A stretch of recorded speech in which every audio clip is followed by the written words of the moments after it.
It was Christmas on the island of Sodor. All the engines were working hard.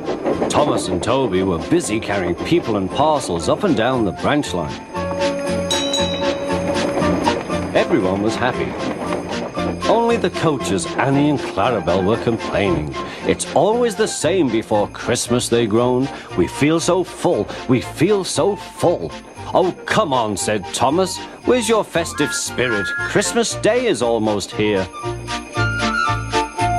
By the side of the track was a lonely little cottage with a familiar figure waving to them. It's Mrs. Kindly, whistled Thomas. Peep, peep, Happy Christmas! Thomas always felt better for seeing her. Christmas just wouldn't be Christmas without Mrs. Kindly. When work was over, Thomas went to see the other engines. All their coats had been polished. Ha, said Gordon, just look at us. Your driver will have to work fast to get you as smart as us. Never mind that, replied Thomas. I've something important to say. Do you realize it's a whole year since Mrs. Kindly saved us from a nasty accident? You remember when she was ill in bed and... Yes, of course, interrupted Edward. You told us how she waved her red dressing gown out of her window to warn you about a landslide ahead. And you and Toby gave her presents, Percy joined in. And the Fat Controller sent her to Bournemouth to get better. But, said James and Henry together, the rest of us have never thanked her properly. Exactly, said Thomas. So now I think we should all give her a special Christmas party. Everyone was getting very excited, and the drivers felt sure that the Fat Controller would agree, as indeed he did. The engines were all busy making plans when silence fell. The Fat Controller had bad news. The weather's changed badly. Mrs. Kindly is snowed up. Toby says he'll help to rescue her. You must help too, Thomas. There's no party unless you do.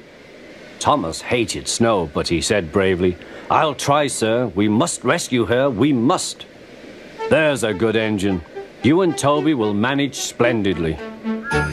Thomas charged the snowdrifts fiercely. Sometimes he swept them aside, sometimes they stuck fast, and the men had to loosen them.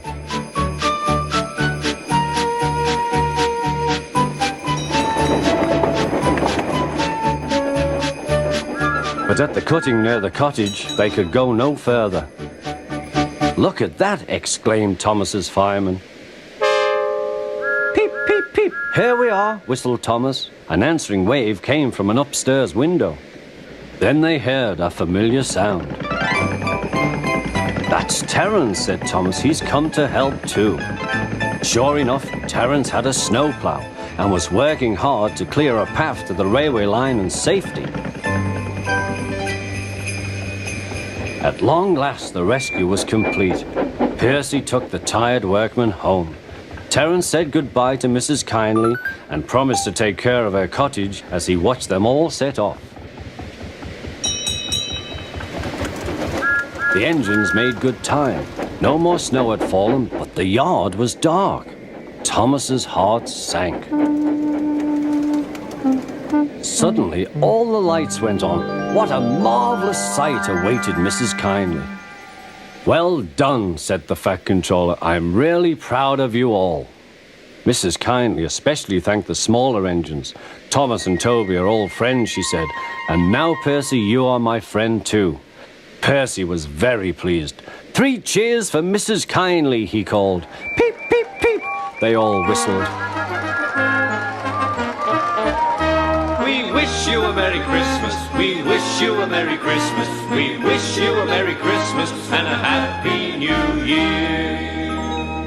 Thomas the Tank Engine and his friends thought it was the best Christmas ever, and Mrs. Kindly could think of nowhere she would rather live than here with them on the island of Sodor.